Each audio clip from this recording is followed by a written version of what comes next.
Existe algo nos relatos dos evangelhos que quase ninguém comenta.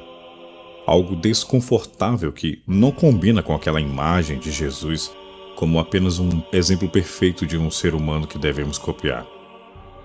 Quando você observa com mais atenção suas palavras, suas atitudes, surge uma sensação constante de distanciamento. É como se ele estivesse entre as pessoas, vivendo no mesmo mundo, mas nunca realmente fazendo parte totalmente dele. Ele fala o tempo todo sobre o outro reino, outro lugar, outra realidade que não é essa.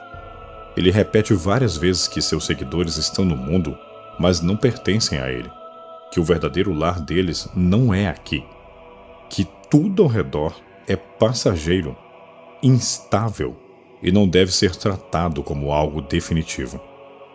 E quando você lê os chamados evangelhos gnósticos, que ficaram fora da Bíblia oficial, essa ideia fica ainda mais clara e ainda mais perturbadora. Nesses textos, Jesus vê o mundo como uma espécie de prisão, um lugar dominado por ignorância e escuridão.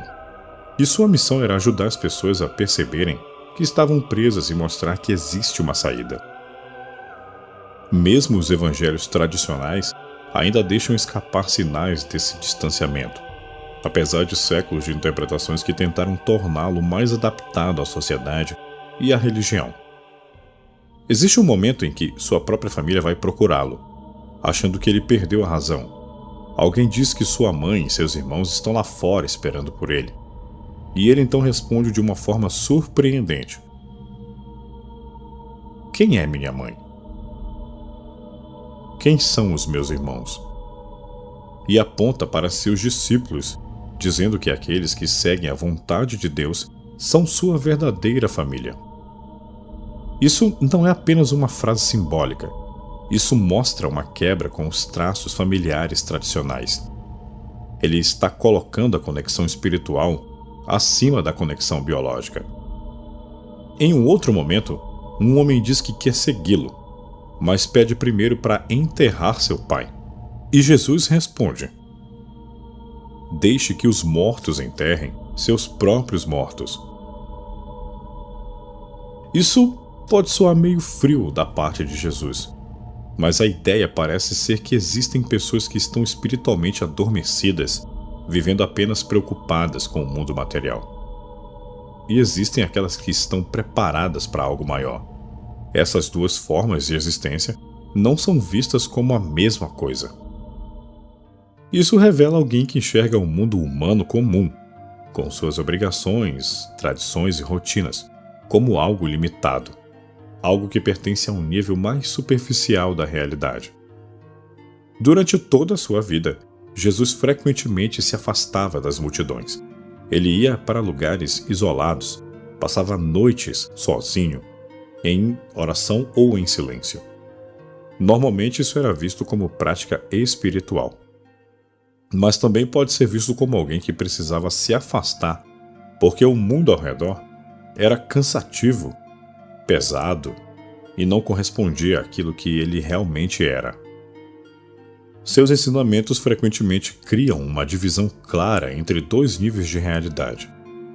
Ele diz coisas como: Meu reino não é deste mundo. Vocês são deste mundo. Eu não sou. Eu vim como luz para que vocês não permaneçam na escuridão. Essas frases criam um contraste direto: luz e escuridão, cima e baixo, este mundo e o outro reino. Nos textos gnósticos, isso é ainda mais direto. No Evangelho de Tomé, por exemplo, há uma frase que diz que as pessoas vieram da luz. Isso pode sugerir que a verdadeira origem delas, ou nossa, não é o mundo físico, mas algo além dele. Outra frase simbólica fala sobre o leão e o homem. Na interpretação gnóstica, o leão representa os impulsos materiais e físicos. Quando a consciência domina esses impulsos, existe revolução.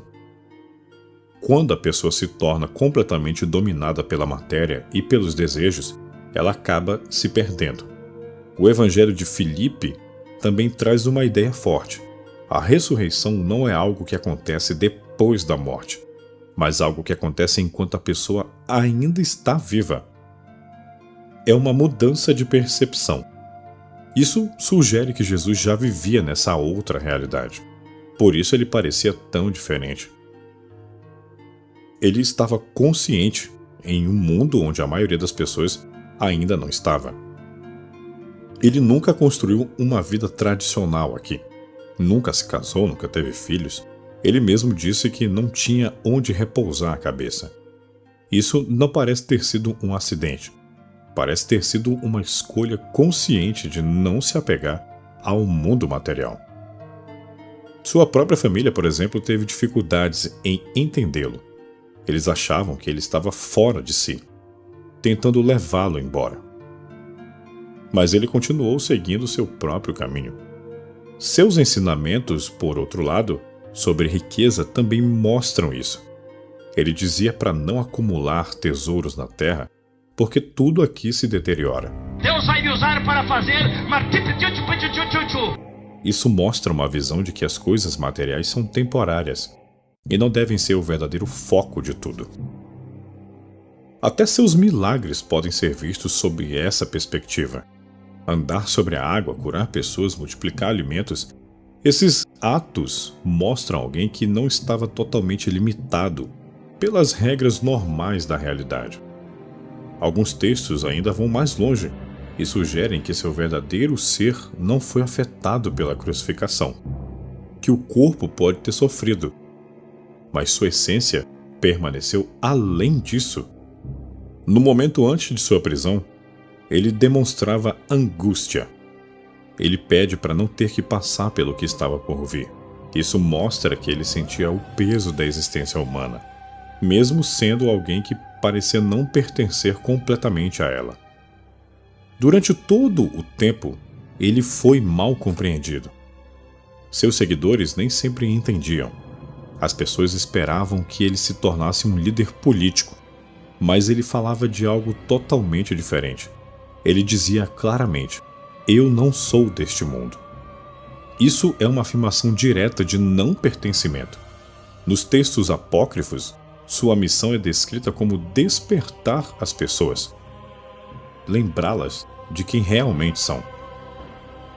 Ele diz que o mundo odiaria aqueles que seguissem seu caminho, porque eles deixariam de pertencer a esse mesmo mundo.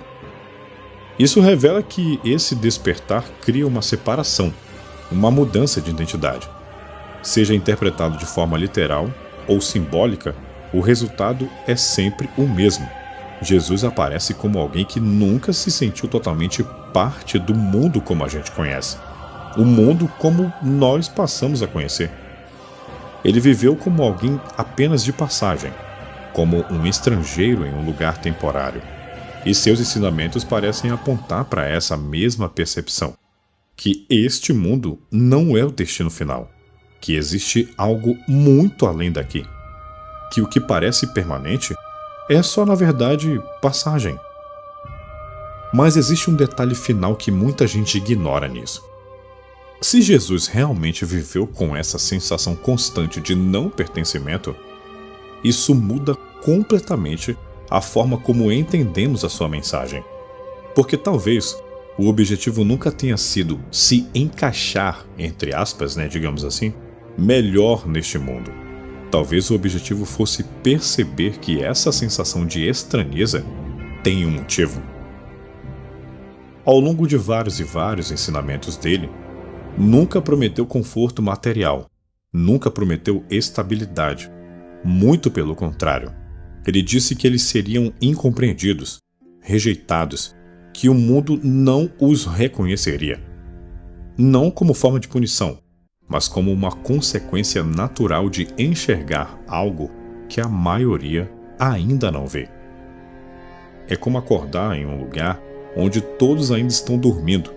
Você está ali fisicamente, ainda anda pelas ruas, ainda fala com as mesmas pessoas, mas algo dentro de você mudou. E depois disso, é impossível voltar a ser exatamente quem você era antes. Talvez seja por isso que, no final, sua mensagem nunca foi sobre construir algo permanente aqui nessa terra, mas lembrar que tudo isso é só temporário, que a identidade que construímos aqui é apenas uma camada superficial da existência, e que existe algo muito mais profundo, algo que não pertence a este mundo. Jesus não veio para cá somente para ensinar. Ele veio para apontar uma direção, apontar uma verdade que não pode ser forçada, apenas reconhecida. E talvez, para aqueles que realmente entendam, a sensação de não pertencimento deixa de ser um vazio e passe a ser um sinal. Um sinal de que você começou a perceber que este mundo nunca foi o destino final, mas apenas o caminho até a outra dimensão. Aqui foi Eliezeira e até o próximo vídeo.